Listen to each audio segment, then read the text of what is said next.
Hi guys, welcome back to my channel. और आज हम बात करने वाले हैं सीए फाइनल एससीएमपी कॉस्टिंग के एबीसी एनालिसिस के बारे में, जो न्यू सिलेबस का आपका कॉस्टिंग है। तो मैं आपको एक चीज़ बता दूं कि एससीएमपी में आपको भी पता है कि आपके कितने चैप्टर्स हैं। 11 चैप्टर्स हैं और एक 12th जो है वो आपका केस स्टडी है। आज मैं सिर्फ आपको मतलब एबीसी एनालिसिस ही नहीं बताऊंगा, थोड़ी सी ऐसी दो चार ट्रिक्स भी बताऊंगा, कुछ ऐसी स्ट्रेटेजी जिससे कि आप बहुत अच्छे से मार्क्स सिक्योर कर पाएंगे। क्योंकि पिछले 2-3 अटैम्प्ट से आप देख रहे हैं कि जो पेपर आ रहा है वो 80% से ज़्यादा पेपर थ्योरी आ रहा है, मतलब 80 प्लस मार्क्स का पेपर। तो आई थिंक आपको अपनी स्ट्रेटजी थोड़ी सी चेंज करने की ज़रूरत है अगर आप कॉस्टिंग में पास नहीं हो पा रहे हैं। और अगर आप फर्स्ट टाइम भी देख रहे हैं तो आपके लिए वीडियो बहुत बेनिफिशियल रहेगी। तो चलिए हम अपनी वीडियो को स्टार्ट करते हैं। और जिसने चैनल को सब्सक्राइब नहीं किया है फटाफट से सब्सक्राइब कर लो। और हाँ, मैं वीडियो के एंड में अपना व्हाट्सएप नंबर भी आपको बता दूंगा, किसी को मुझसे पर्सनल गाइडेंस लेनी हो वो चार्जेबल रहेगी। तो I will tell you my number at the end of the video. Okay, तो हम स्टार्ट करते हैं। सबसे पहली चीज़ देखो, हमारी कॉस्टिंग में आ जाती है। मैंने आपको बताया एससीएमपी में, सॉरी, कि हमारे 12 चैप्टर्स हैं, राइट, 12 इंक्लूडिंग केस स्टडी। अब जो आपके 11 चैप्टर्स जो बचते हैं, मैं आपको बताता हूँ एक्चुअली मेरे लिए तो वो 10 ही चैप्टर्स थे, क्योंकि ना तो मैंने स्टैंडर्ड कॉस्टिंग कभी आज तक पहले किया था ढंग से, और ना मुझे समझ में आया। तो मुझे लगता है क्यों ही किसी चीज़ पे टाइम वेस्ट करना। और वो आता भी कितने नंबर का है, ज़्यादा से ज़्यादा 10 नंबर का आता है। तो 120 नंबर का तो आपका पेपर आता है, आप उसे चॉइस में ईजिली छोड़ सकते हैं। लेकिन फिर भी आपको लगता है नहीं, आपको करने का मन है तो आप कीजिए। एक्चुअली मेरे टाइम पे मेरे बहुत सारे फ्रेंड्स ने मुझे कहा था कि नहीं भाई, कर ले, ये कर ले, अगर डायरेक्ट क्वेश्चन आ गया, इजी क्वेश्चन आ गया, मतलब स्टडी मैट से मिलता जुलता, तो फिर तुझे लगेगा कि तूने फ्री के मार्क्स गवा दिए। लेकिन आपको ही पता है कि जब आप स्टैंडर्ड कॉस्टिंग करने बैठते हो तो वो कितना लेंदी रहता है और कितना उसमें टाइम कंज्यूम होता है। मतलब इतनी देर में तो आप स्टैंडर्ड कॉस्टिंग करो, इतनी देर में तो मुझे लगता है कि आप कॉस्टिंग की सारी थ्योरी ही रिवाइज कर लोगे एक बारी में। तो आई थिंक आपको सोचना चाहिए कि आपको अगर 80 प्लस मार्क्स की पेपर में थ्योरी लिखनी है तो आप स्टैंडर्ड कॉस्टिंग जैसी चीज़ पे इतना टाइम लगाएंगे। तो आप एक बार सोच लीजिएगा। हम आ जाते हैं एबीसी एनालिसिस में, बाकी चैप्टर्स पे। मैं आपको एक चीज़ बता दूं, एबीसी एनालिसिस इसमें जो होगा ना वो थोड़ा सा डिफरेंट रहेगा। मतलब ऐसा नहीं रहेगा कि ये चीज़ें आप पहले कर लो या इन पे ज़्यादा फोकस कर लो। मैं आपको वो चीज़ बता देता हूँ, जैसे फॉर एग्जांपल आपका बजटरी कंट्रोल का चैप्टर है, तो कोई कोई टीचर ऐसे बोल देता है ये स्किप कर दो, ये इतने नंबर का नहीं आता, इतना इंपॉर्टेंट नहीं है। मैं आपको एक चीज़ बता दूँ इसी के बारे में, क्योंकि आप भी 10 जगह वीडियोस तो देखेंगे ही, लेकिन आप पिछले पेपर भी उठा के देखो कि जब जब बजटरी कंट्रोल आया ना, थ्योरी का आता है क्वेश्चन उसमें, और बहुत इजी क्वेश्चन आता है, लेकिन आप नहीं पढ़ के जाते ना तो आपके मतलब मार्क्स लूज हो जाते हैं। और ऐसे स्कोरिंग चैप्टर को कभी भी छोड़ के नहीं जाना चाहिए। मैंने सुना एक दो टीचर्स की वीडियो में उन्होंने सजेस्ट किया आप स्किप कर दो, लेकिन बजटरी को स्किप बिल्कुल मत करना। क्योंकि आप खुद सोचो ना यार, जिससे आपका इजी क्वेश्चन आ रहा है और कम सिलेबस पढ़ने पे आपके कुछ मार्क्स कवर हो रहे हैं, तो आई डोंट थिंक आपको वो चीज़ बिल्कुल भी स्किप करनी चाहिए। और जैसे आ जाते हैं हम उसके बाद बाकी चैप्टर्स पे, जैसे फर्स्ट जो 4 चैप्टर्स हैं आपको भी पता है कि वो आपके थ्योरी के चैप्टर्स है। उसमें मतलब 50% से ज़्यादा थ्योरी है, कुछ कुछ प्रैक्टिकल पार्ट भी है। तो वो तो आपको अच्छे से करना ही है। इसमें स्किप करने जैसा एज मतलब एज पर माई ओपिनियन इसमें स्किप करने जैसा ज़्यादा कुछ है नहीं। एक स्टैंडर्ड कॉस्टिंग अगर आपका दिल करे, आपको अपना टाइम भी सेव करना है, तो आप स्किप कर सकते हैं।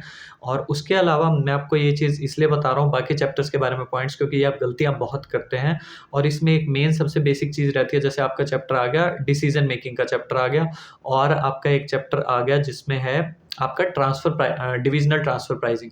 अब डिसीजन मेकिंग और ट्रांसफर प्राइसिंग, आप किसी भी टीचर की बुक उठा लो, क्वेश्चन बैंक उठा लो, चाहे अतुल अग्रवाल है, चाहे संकल्प कांस्तिया सर है, मतलब किसी भी टीचर का, उन्होंने क्या कर रखा है कि पुराने क्वेश्चंस भी डाल रखे हैं। पुराने इन द सेंस जो ओल्ड पीएम के क्वेश्चंस थे। तो इतने सारे आप क्वेश्चंस करते हो, 50-50, 60-60, और पता है हर टीचर अपने वीडियो में यही बोलेगा कि ये चैप्टर तो बहुत इंपॉर्टेंट है, डिसीजन मेकिंग 20 नंबर का आता है, 16 नंबर का आता है, टीपी का भी एक क्वेश्चन आपका आता ही है 12-14 नंबर का मिनिमम। तो इसका मतलब ये थोड़ी है कि हम बैठ के 50-50 क्वेश्चन करते रहेंगे। मतलब आप खुद एक चीज़ सोचो कि जो भी आपके पेपर में इन 2 चैप्टर से रिलेटेड खासकर जो भी आपके पेपर में क्वेश्चंस आ रहे हैं, आप ये चीज़ देखो ना कि आपको वो वर्थ लगता है उसके लिए इतने सारे क्वेश्चंस करना। मतलब जो अगर क्वेश्चन पेपर में नया बन के आएगा, तो यार वो तो सबके लिए नया है, सारे उसे बैठ के सॉल्व करेंगे। और अगर वो क्वेश्चन पुराना आ भी गया तो बहुत ही रेयर चांस होता है कि वो ओल्ड पीएम में से क्वेश्चन आए, नहीं तो इन दोनों चैप्टर्स के क्वेश्चन भी हमेशा ऑलमोस्ट नए ही बन के आते हैं। तो मतलब इतने मुझे नहीं लगता, अगर स्टडी मैट के 20-20 क्वेश्चन कर लिए तो मेरे हिसाब से ये इनफ रहते हैं। आप 50-50 क्वेश्चन करके आप टाइम वेस्ट करो।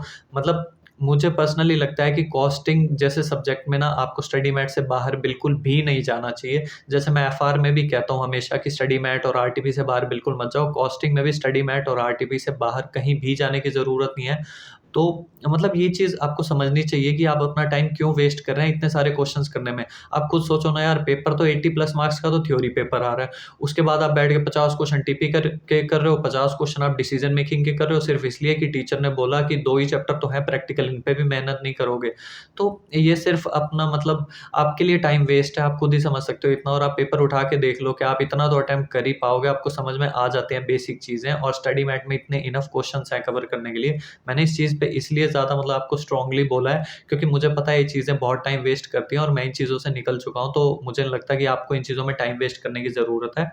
अब उसके बाद मैं आपको एक और इम्पोर्टेंट चीज़ बता देता हूँ, वो जैसे ये है कि हमने स्टैंडर्ड कवर कर लिया, बजटरी कंट्रोल मैंने आपको बता दिया, और strategic analysis of operating income है। मतलब चैप्टर्स तो आपको सारे करने हैं, मैं इसमें कोई ये नहीं बोलूँगा कोई चैप्टर स्किप करना। हाँ, जहाँ तक कुछ चैप्टर लिख के करने की बात है, तो 2-4 टॉपिक्स हो गए, जैसे आपका ईओओ वाला टॉपिक है और आपका वो कौन-सा ईवीए वाला टॉपिक है, ये इस तरह के ओईई का टॉपिक था सॉरी, और आपका ईवीए का टॉपिक है। मतलब ये जो 2-4 टॉपिक्स हैं ना, जिनमें से आप पिछले 2-3 पेपर उठा के देखो, अगर इनसे ईज़ी 4-6 नंबर के क्वेश्चन आ रहे हैं ना, तो इन चीज़ों को लिख के करा करो, ताकि इनके फ़ॉर्मूलेज़ और इनको लिखने में आप बिल्कुल भी कन्फ्यूज़ ना हो। क्योंकि आपको पता है ये हर बार पेपर में आते हैं, और फिर भी आप लिख के नहीं कर रहे हो, तो आई थिंक फिर पेपर में ना बहुत गलतियाँ होती हैं, क्योंकि हम कन्फ्यूज़ हो जाते हैं, ये मेरे को बहुत अच्छे से पता है। इसलिए मैं आपको बता रहा हूँ इन चीज़ों का ध्यान रखना। सिर्फ़ यही 2-4 क्वेश्चन इन्हीं के लिख के कर लो, और ज़्यादा कोई लिखने की ज़रूरत नहीं है। कोई एक आधा पेपर लिख के कर लेना, ताकि अगर आपकी स्पीड थोड़ी आपको लगता है कम है, या मुझे मैनेज करना है उस चीज़ को, उसके लिए आप लिख के कर सकते हो।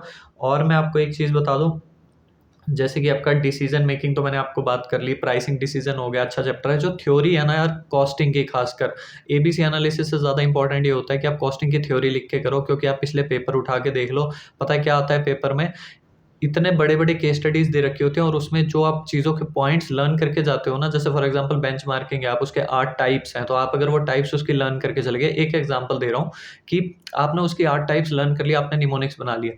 जब आप पेपर उठा के देखोगे ना, वो उसमें 4 टाइप तो वो आपको केस स्टडी में दे देता है, और फिर पूछता है कि इनको एक्सप्लेन करो। तो वहाँ पे थ्योरी 80 मार्क्स की ऐसे ही नहीं आ रही, आप पेपर उठा के देखो, वो चीज़ें सारी खुद से दे रहे हैं, उनको बस एक्सप्लेनेशन चाहिए आपसे। तो जिन भी मतलब प्रैक्टिकल क्वेश्चन्स हैं, या जो भी थ्योरी क्वेश्चन्स हैं, उनको तो अच्छे से करना है थ्योरी को। जो प्रैक्टिकल क्वेश्चंस की थ्योरी है, प्रैक्टिकल क्वेश्चंस के एनालिसिस है, उनको पढ़ने में टाइम लगाओ, और स्टडी मैट से बाहर बिल्कुल मत जाओ, मैं फिर से बोल रहा हूँ। तो जब आप एनालिसिस वगैरह को अच्छे से पढ़ोगे, तभी तो आप वहाँ पे भी लिख पाओगे ना, और वहाँ पे वो यही थ्योरी माँगते हैं, और फिर आप कहते हो कि आपके 40 नंबर भी नहीं आ रहे, जबकि वहाँ पे 50-55 मार्क्स लेना तो मतलब कोई बड़ी चीज़ है ही नहीं, और आप एग्ज़ाम्शन भी ला सकते हो, अगर आप थोड़ा भी अच्छा उस चीज़ को समझ के कर लो, मेहनत से कर लो। अब एक लास्ट चीज़ आ जाती है, जो कि केस स्टडी के बारे में। केस स्टडी 2-4 कर लो, आई थिंक उतना इनफ रहता है। ऐसा कुछ हार्ड एंड फास्ट रूल नहीं है कि केस स्टडी ज़्यादा ही करके जानी है। बस हाँ, ये है कि आरटीपी ज़रूर करके जाना, आरटीपी में कुछ भी स्किप मत करना। तो आई थिंक एबीसी एनालिसिस के नाम से ये वीडियो ज़रूर थी, बट मैंने आपको इसमें बहुत सारी ऐसे आपके डाउट्स क्लियर कर दिए हैं। और अगर आपको वीडियो अच्छी लगी हो, तो इसे शेयर कर देना। और हाँ, मैं अपना लास्ट में आपको नंबर बता देता हूँ, 9996457191। हम मिलते हैं आपसे जल्दी नेक्स्ट वीडियो में। Tata, bye bye.